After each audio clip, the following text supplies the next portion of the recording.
I am channeling my inner, what is it? I don't know, Whitney Houston. I don't know how that's going. Let me know. Am I doing well? Or I should stop. I'm gonna stop just so that you don't just log out and like, no, stop it. Anyway, how are you doing? I have had such a great week. At the same time, such a hard week. Not hard in the sense of, things were just not going well, but hard in the sense of it was a very busy week, very intense week. I did with a lot less sleep than I should have had. It was just really, really intense. But at the same time, it was really, really good. So I am quite happy with how my week turned out. And I do hope you are quite happy with how your week turned out as well. So earlier on this week, I gave some trainings on business ethics, corporate ethics, and business etiquette, right? And this is stuff I just love doing. And I had such a great time with the organization whose staff I was training. It was an amazing 2 days. And then before then, I had attended a John Maxwell. I'm going to say Jim Maxwell. Who's Jim Maxwell? I'm just in such a good mood this morning. It is bright and early on Saturday morning as I am recording this. So I attended a John Maxwell Live to Lead seminar, and I couldn't be there live on the actual day, but I followed up all the aftermath, all the replays. I watched everything, and it was so amazing. And there was something that someone said that stuck with me, and then as I kept on thinking and ruminating about it, I shared it as well with this company as to why ethics in general are so important. And the reason really is it's all about legacy. I know we don't really think much about ethics with legacy and integrity with legacy. What are you talking about? It's about legacy. And the two questions that this person at the John Maxwell conference asked that stuck with me was, the first is, what are you known for? Or what would you want to be known for? So when you think about yourself, what would you want to be known for? What are the top 2, 3, 4, 5 phrases that you want people to associate when they think of you? And I also stopped to ask that about myself. That, wow, Buddha, what do I want to be known for? And I know I have my words, my buzzwords. And that's the first part of it. And the second part is, what are you actually known for? When people hear your name, what do they actually think? And how do you know this? You ask. So I was sharing with them that last year, and I do this once a year, but I'm going to try and do this quarterly from next year. So once a year I create a Google form, and I send it out to as many of my friends and partners and associates, and this year I'm going to be widening that post significantly. I send it out to them and I ask them certain questions about how they can rate me from their interactions with me over the past 1 year. And I know a lot of that I got in December last year, just before my birthday. I got all of it, and it informed how I went into 2021. Because it's one thing for you to have an idea of how you are, and it's another thing for others to have an idea of who you are. And remember that perception for other people is actually their reality. So why is ethics all about legacy? When we think about ethics, why is it about legacy? Because it builds up to this thing of, who are you and who do people think you are? Long after you're gone on this earth, who will people talk about? And I shared some images of why it's important and why it's not important. And on one page, I had people such as Elon Musk, for example. I had the former CEO of a pharmaceutical company, the ones who bought over Daraprim. I'm not going to say much more about that. I had a former president of the United States of America. I'm not going to say which one, but I had some of these guys, right? And I said, what is the first thing that comes to your mind? I had a former CEO of an automobile company, not going to say which one, But the first thing that comes to mind with those guys was all the scandalous things that they had done. And then I had their names there and their former titles. Then I put up a second slide. And on the second slide, I had about 5 or 6 people who were all dead.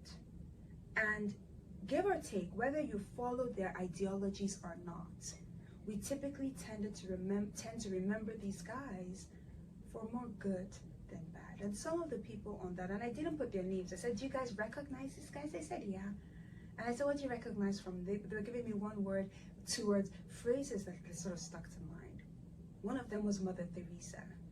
Whether you were Catholic or you are not Catholic, you have to admit that she made such a difference to the demographic she was sent to. She walked with world leaders, with the most influential people across the face of this earth, but it didn't change who she was and who she was sent to.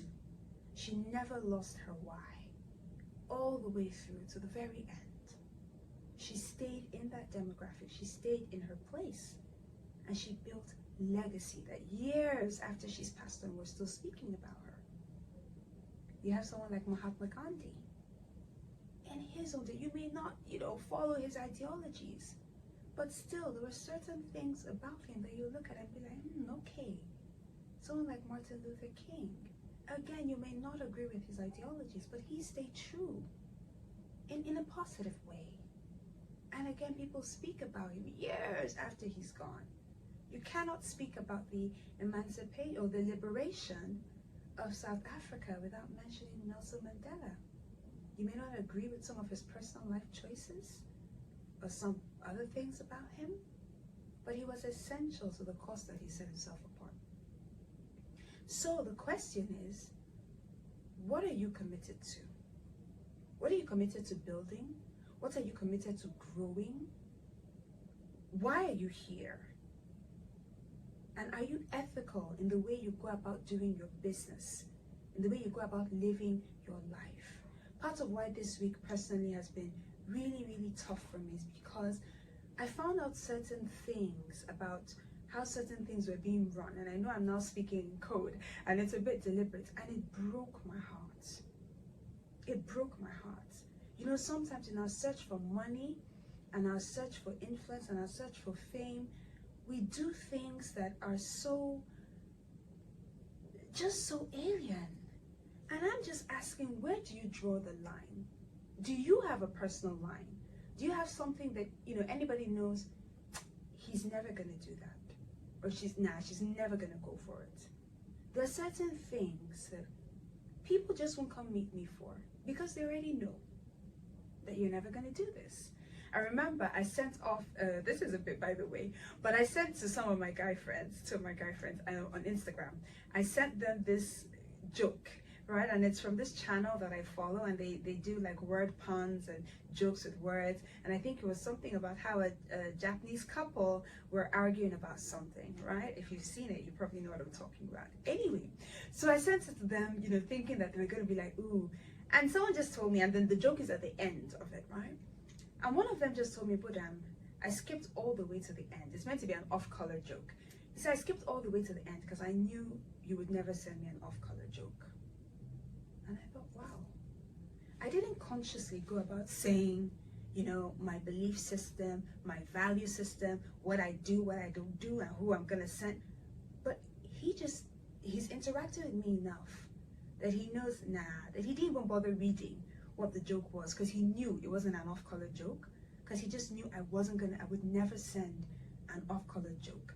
I remember a couple of years ago, this one I really did send an off-color joke to a family group, and I'm sure he's forgotten, but my cousin TJ, he was like, but he was like, Madam Bo, this joke doesn't align with you. And I just thought, oh my goodness, wow, there is something there that I need to be mindful about. Because even if you don't know that you're leaving an impression, the truth is you are leaving an impression on everybody that you're meeting. So the question is, what impression are you leaving behind? And are you deliberate about what that impression is? Those are just some of the things that were just going through my head this beautiful Saturday morning, and I said, let me share with you. I do hope you have an amazing weekend, or if you're watching this next week, an absolutely great week ahead. Until next time, stay safe